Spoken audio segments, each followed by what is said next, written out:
வணக்கம் நாகை மக்களே, நீங்க கேட்டுக்கிட்டு இருக்கிறது ஈஜிஎஸ் பிள்ளை சமுதாய வானொலி 90.0 மெகாஹெர்ட்ஸ். இது நம்ம ரேடியோ நாகை ரேடியோ. நான் உங்கள் ஆர்ஜே பிரிட்டோ. இன்னைக்கு நம்ம பொதுமக்கள் நேரலை நிகழ்ச்சியில நாகூர் சித்திக் நற்பணி மன்றத்தோட தலைவர் நாகூர் சித்திக் அவர்கள் தான் வந்திருக்காரு. ஐயா வணக்கம். ஐயா அவர் தன்னோட நற்பணி மன்றத்தின் மூலியமா மக்களுக்கு தேவையான பல நற்பணிகளை முன்னின்று செஞ்சுக்கிட்டு வர்றாரு. அதை பத்தி அவர்கிட்ட நம்ம வாங்க ஒன்று ஒன்றா கேட்போம். ஐயா, இந்த நற்பணிகளில் ஈடுபடுறது அப்படிங்கிறது உங்களுக்கு எந்த வயசுலேருந்து உங்களுக்கு நீங்கள் ஆரம்பிச்சிங்க? நான் முதல்ல என்னை பற்றி நான் இந்த நம்ம ரேடியோவில் நான் அறிமுகப்படுத்திக்கிறேன். என்னுடைய பெயர் நாகூர் சித்திக் என்கின்ற இன்ஜினியர் MMAA சித்திக்.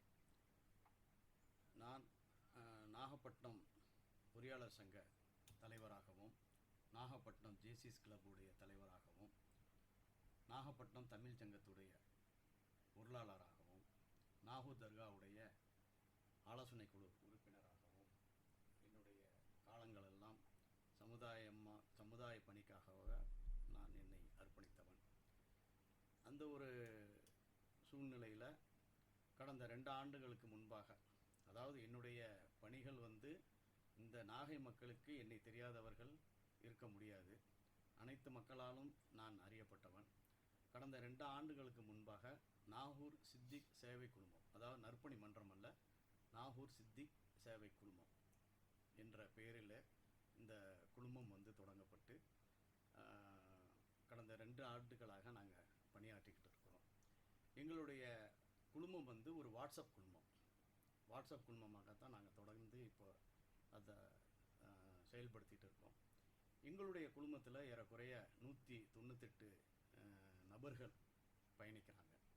இதில் மாவட்ட நிர்வாகத்தில் இருக்கக்கூடிய அதிகாரிகள், மாவட்ட நிர்வாகத்தில் இருக்கக்கூடிய உயர் அதிகாரிகள், நகராட்சி, நெடுஞ்சாலைத்துறை, வட்டாட்சியர் அலுவலகம், அனைத்து துறைகள் இருக்கக்கூடிய அலுவலர்கள்லாம் எங்கள் குழுமத்தில் பயணிக்கிறார்கள்.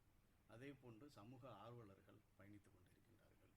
என்னோடு சமூக ஆர்வலர்கள் எனக்கு உறுதுணையாக இருந்து இந்த சேவை சங்கத்தை நாங்கள் செயல்படுத்தி கொண்டு வருகின்றோம். ஐயா, இப்போ இந்த சேவை சங்கத்தின் மூலமாக நீங்கள் என்னென்ன நற்பணிகள்லாம் மக்களுக்கு செஞ்சுட்டு வரீங்க? ஓகே, இப்போ நாங்கள் கடந்த, அதாவது 3 ஆண்டுகளாச்சு. 3 ஆண்டுகளாக நாகப்பட்டினம் அரசினர் மருத்துவமனை மருத்துவக் கல்லூரி அருகில் ஏறக்குறைய ஒரு நாளைக்கு 350க்கு மேற்பட்ட நோயாளிகளுக்கு அருட்கஞ்சி வழங்கப்படுகிறது. இந்த அருட்கஞ்சி வள்ளலார் தர்மசாலை, அதாவது வள்ளலார் கருணை குழு எங்களுக்கு அந்த அருட்கஞ்சிக்கான அரிசி எங்களுக்கு கொடுத்துறாங்க. அந்த வள்ளலார் தர்மசாலை தொண்டர் ஒரு குடும்பம், அதாவது தீபநீலரா திருமதி சுமதி, அவங்களுடைய ஐவநல்லூர் தயாரிப்பு கூடத்தில் வைத்து அந்த கஞ்சியை தயாரிப்பு செய்து காலையில் 8 மணிக்கு மருத்துவமனை வளாகத்துக்கு வந்துடும். அங்கே அந்த நோயாளிகளுக்கு அந்த கஞ்சியை கொடுக்கப்படுது. அது மட்டும் அல்லாமல் வெந்நீர் கொடுக்கப்படுது. இந்த கஞ்சியில் ஏறக்குறைய ஒரு 14 வகையான மூலிகைகள் கலந்து கொடுக்குறோம். அதாவது பாசிப்பருப்பு, மிளகு, ஜீரகம், வெந்தயம், மல்லி, புதினா, தேங்காய், உப்பு, இஞ்சி, பூண்டு, இது போன்ற 14 மூலிகைகள், ஏதாவது ஒரு கீரை அது நம்ம அதில் சேர்த்து கொடுக்கப்படுது. இதற்கு பொதுமக்களுடைய ஒத்துழைப்பு எங்களுக்கு கிடைக்கிது. அந்த ஒரு வேலையை செய்கிறோம். அது மட்டும் இல்லாமல் நாகூர் சித்திக் சேவை குழுமம் சார்பாக மீதமுள்ள உணவுப் பொருட்கள் அதை பெற்று இல்லாதவங்களுக்கு கொண்டு போய் நாங்கள் கொடுக்குறோம். அதாவது மீதமுள்ள உணவுப் பொருட்கள் எங்கே பெறப்படுதுன்னு சொன்னால், எங்கெங்கே நிகழ்ச்சிகள் நடக்குதோ அவங்க எங்களை தொடர்பு கொள்கிறாங்க. தொடர்பு கொள்ளாமல் நாங்கள் போய் அந்த மீதமுள்ள உணவுப் பொருட்களை எடுத்து அதாவது ரொம்ப கஷ்டப்படக்கூடிய ஏழை, ஏன்னா இதற்கு முன்னாடி அந்த பொருட்கள்லாம் குப்பையில் கொட்டுவாங்க, ட்ரம்மில் கொண்டு போய் கொட்டுவாங்க, வீணாக போயிடும். அந்த மாதிரி ஒரு சூழ்நிலையை நாங்கள் கண்ணால் பார்த்ததுனால இதை மாற்றி அமைக்கணும் அப்படிங்கிற ஒரு சூழ்நிலையில் நான் இருந்தேன். அதே நேரத்தில் உணவு பாதுகாப்புத்துறை அலுவலர் திரு புஷ்பராஜ் அவர்கள் எங்கள்கிட்ட சொன்னாங்க, அதாவது சேவ் ஃபுட் சர்வ் ஃபுட் அப்படிங்கிற ஒரு இதில் மாவட்ட ஆட்சியர் அவர்கள் செய்ய சொல்கிறாங்க. உங்கள் குழுமத்தின் சார்பாக நீங்கள் அந்த மீதமுள்ள உணவுப் பொருட்களை நீங்கள்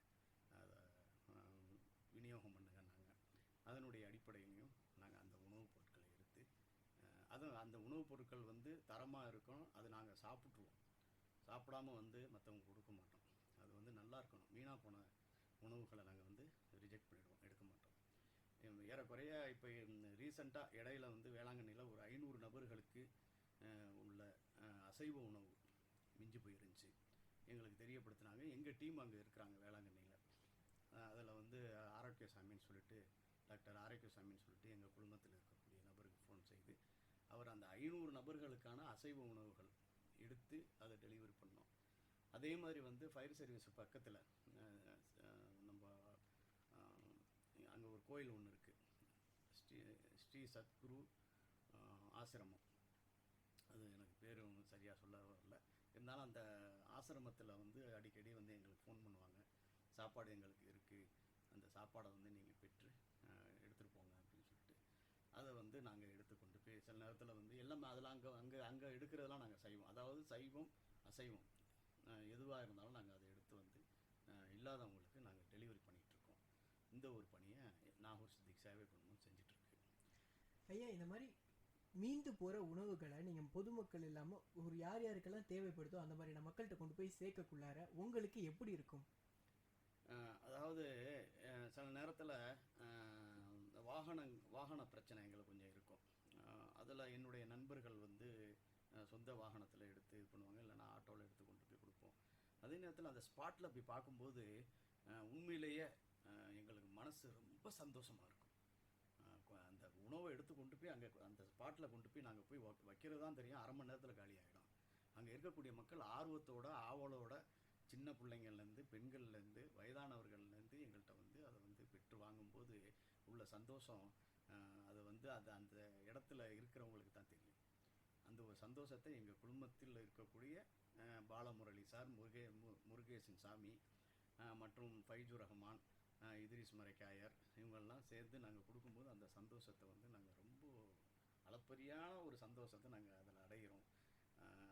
மக்கள் வந்து சந்தோஷப்படுறாங்க. அவங்கள சொல்கிறாங்க, எங்களுக்கு வந்து அடிக்கடி வாங்க ஐயா அப்படின்லாம் எங்களுக்கு வந்து இன்ஸ்ட்ரக்ஷன் கொடுப்பாங்க. நாங்கள் போய் அவங்களுடைய ஒப்புதலோடு நாங்கள் பண்ணிட்டோம். கண்டிப்பாங்க. ஆனால் ஒரே ஏரியாவில் கொடுக்குறதில்ல, நாங்கள் வந்து ஏரியா மாறி மாறி கொடுப்போம். நிச்சயமா. ஏன்னா இருக்கிற நற்பணியிலேயே அன்னதானம் அப்படிங்கிறது தான் தானத்திலேயே சிறந்த தானம்னு சொல்லுவாங்க. ஏன்னா ரத்தம் இல்லாமல் ஒருத்தவன் மயக்க நிலையில் கலந்தா கூட அவனுக்கு அந்த உயிர் போகிறது தெரியாது. ஆனால் அந்த பசிங்கிற ஒன்று மட்டுமே உயிர் வாழ்ந்துட்டு இருக்குள்ளாரே நம்மளை உறுத்துற ஒரு விஷயம். அதை சமாளிக்கிறது மக்கள் வந்து ஒரு பெரிய கஷ்டமாக தான் இருக்குது. அதை நீங்கள் கொடுக்குறதுங்கிறது உங்கள் நற்பணி மூலயமா ஒரு நல்ல சேவைகள் தான். இந்த மாதிரியான சேவைகள் நீங்கள் தொடர்ந்து செஞ்சுக்கிட்டு அடுத்தது வந்து ரத்த தானம் கொடுக்குறோம். அதையும் நான் அதில் பதிவு பண்ணுறேன்.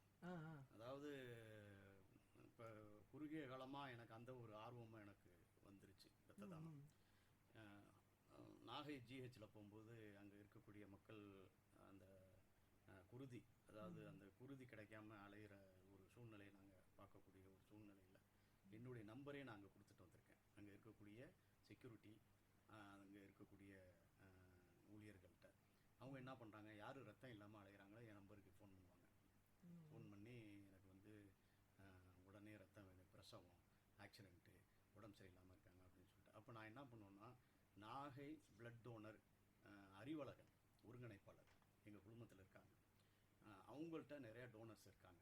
நாங்கள் வந்து நாகை பிளட் டோனருக்கும் நாகூர் சித்திக் சேவை குழுமத்துலேயும் எங்களுடைய பதிவை நாங்கள் வந்து, அதாவது பேஷண்ட்டுடைய பேர், பேஷண்ட்டு கூட யார் இருக்காங்களோ அவங்களுடைய கான்டாக்ட் நம்பர் எடுத்து நாங்கள் வந்து பதிவு போட்டுருவோம்.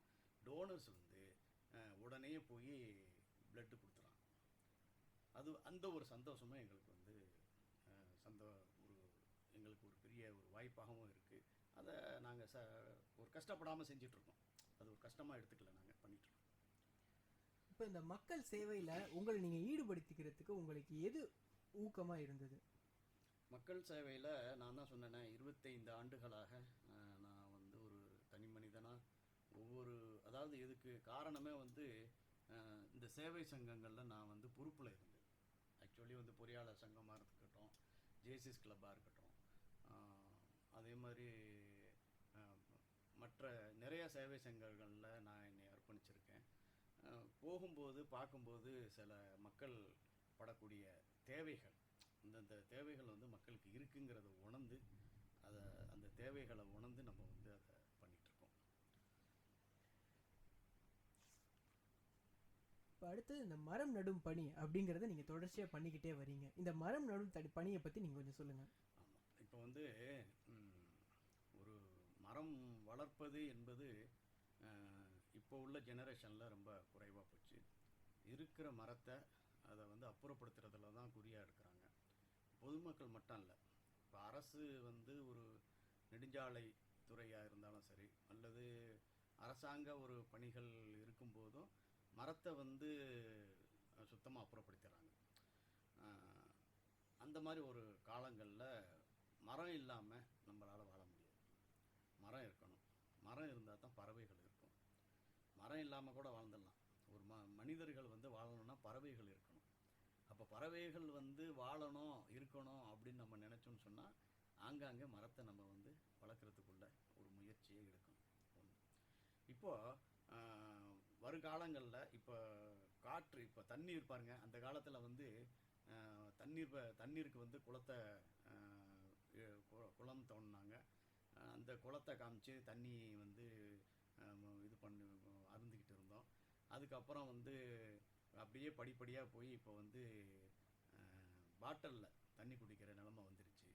இப்போ இன்னும் வருங்காலங்களில் என்ன ஆகிடும்னு சொன்னால், காற்றுக்கு வந்து ஆளுக்கு ஆள் பாட்டில் வச்சு சுவாச காற்றை ஏற்கக்கூடிய ஒரு சூழ்நிலையும் வரப்போகுது. அப்போது மரம் இருந்தாக்கா அந்த பிரச்சனையிலேருந்து நம்ம தப்பிக்கலாம். ஆகையினால தான் மரத்தை வந்து நம்ம வளர்க்கணும் அப்படிங்கிற ஒரு சூழ்நிலையில் நாங்கள் வந்து அந்த பணியை செஞ்சிட்ருக்கோம். ஆனால் அந்த மரம் வளர்க்கக்கூடிய ஒரு பணியை இப்போ தான் நாங்கள் ஆரம்பிச்சிருக்கோம். உதாரணத்துக்கு வந்து நாகப்பட்டினம் கடற்கரையில்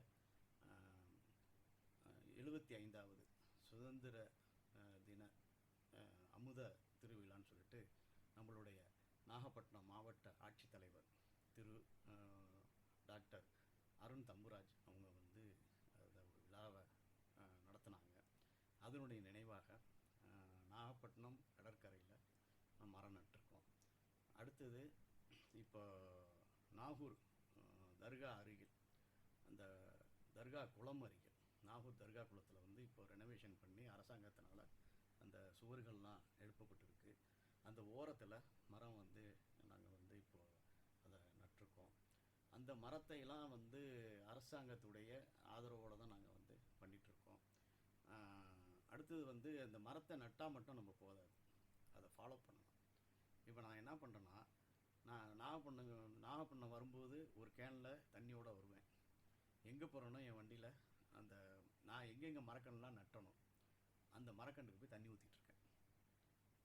நான் மட்டும் இல்லை, அங்கே இருக்கக்கூடிய கடற்கரைக்கு வராங்க பார்த்தீங்களா, அவங்கள்ட்ட நாங்கள் சொல்கிறது, நீங்கள் வரும்போது ஒரு பாட்டிலில் தண்ணி கொண்டு வந்து அந்த மரக்கன்றில் வந்து தண்ணியை வந்து நீங்கள் ஊற்றுங்க.